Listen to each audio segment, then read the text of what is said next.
Hello, wonderful people. Today I am going to share with you my journey from the classroom to homeschooling. The year was 2009. I graduated college with a bachelor's degree in early childhood education. I applied to the Ministry of Education here in the Bahamas, and I was posted at a multi-grade school on another island from the one that I was living at the time. So let me just explain what the multi-grade school or the multi-grade system is. So it's basically a teaching situation where one teacher is responsible for 2 or more grade levels in the same classroom during the same class period. And by responsible for, the teacher's responsible for instructing those different grade levels all at the same time. I was posted in the 5th and 6th grades. Remember, multi-grade school, so I have grades 5 and 6 at the same time. And then as the school structure shifted and as staffing changed, I moved to grades 3 and 4 and then grades 1 and 2. And I'll be honest, grades 1, 2, 3, and 4, they are really my sweet spot. And so during this time, I got married. This would have been like December 2011, and I had my 2 boys. Now, I am the kind of teacher that went all out for my classroom, for my students, for buying treats and tokens, and always trying to make my lessons as creative as possible. I remember this particular year, the classrooms was looking a little dingy because they hadn't been painted for a couple years. And I went to my principal and I said, can I paint my classroom? And I got permission and I said, listen, if I'm gonna paint my classroom, I'm gonna paint it the color that I wanna paint it. And so I found this beautiful like purple pinkish type of color, and I painted the parallel walls, the longest walls were that color, and then the opposite walls were white with like glitter sparkles or something in them. It was really beautiful. And I remember my husband saying to me, the government might as well don't pay you because you could take all your money and put it back in the classroom anyway. So like I said, now years have passed, I'm married, I have 2 children, and now balancing my role and responsibility as a wife, a mother, as a teacher, along with my other personal goals and other responsibilities, it began to become really rough. And what happened was, due to things that were happening on the island, I ended up with 3 grade levels. And at a certain period of time, I would have the 3 grade levels along with some of the older children sitting in as well. In addition to that, let me just explain what was happening. So we do not have a multi-grade curriculum here in the Bahamas. And so for every subject lesson, I would have to, and we in general, multi-grade teachers, you would have to look through the different curriculums that are available for the different subjects and of course put together as best as possible topics and concepts that can go together. And then as you teach, you would vary your activities based on the different levels in the classroom. And of course, not because you have a grade 1 student means that that grade 1 student is at a grade 1 level. That student can be at a grade 2 or grade 3 level, or not even at a grade 1 level yet. So keep all of that in mind. And then there were things like this. I'm just gonna use a basic addition lesson as an example. 2-digit addition maybe for grade 2, 3-digit addition for grade 3, single-digit addition for grade 1. Each grade level had different workbooks. So for the students who actually had their workbooks, great. I'd have to look through the workbooks and give them their page numbers as we do the lessons. But there were always the students that didn't have workbooks. As we're planning, I would have to go in and look at, okay, these are the pages that I want us to complete this week for these topics for grade 1.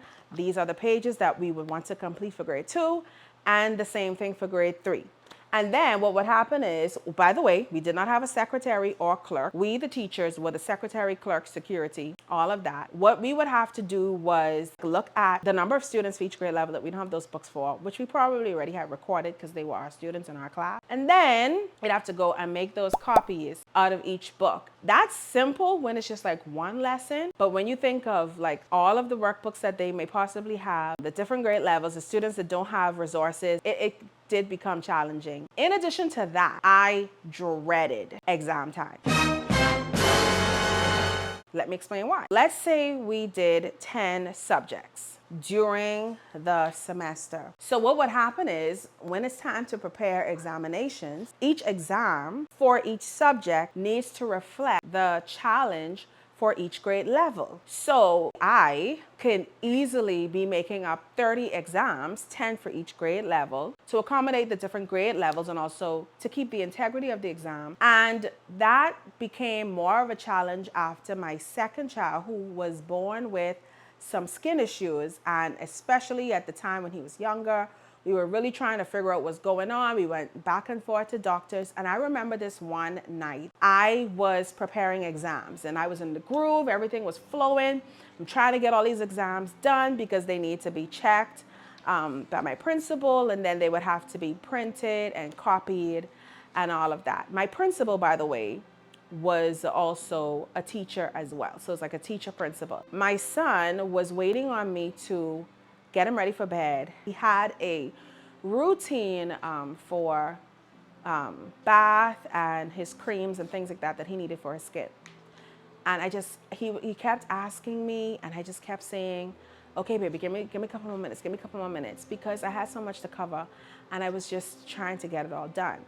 And he fell asleep on the rug, and I looked at him and I just said to myself, I can't do this anymore. That was it. I can't do this anymore. There was no further thought on how is it going to look? What am I going to do? What am I even saying?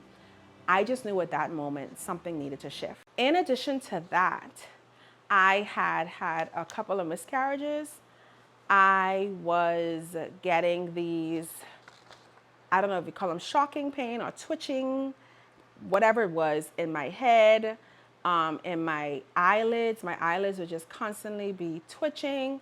My upper lip, like there were some things going on, and I knew enough to know that they were probably stress related. Now, let me be clear here. My decision to leave had nothing to do with staff, administration. I believe that I have worked with the best group of people that I could have possibly worked with in the classroom during my time at the school. But I just realized it was either I was going to choose this or I was going to choose me and my family. And ultimately, I had to choose me. This was the hardest decision ever. I prayed, I cried, I fasted. I really love my students. And so the thought of leaving the school, knowing the situation, the possibility of them not finding them, as in the upper administration, finding a replacement teacher in time, it was just a whole lot. To the point where I basically confirmed my decision with the Ministry of Education kind of like at the last minute. When I say at the last minute, like the week before teachers go back to work.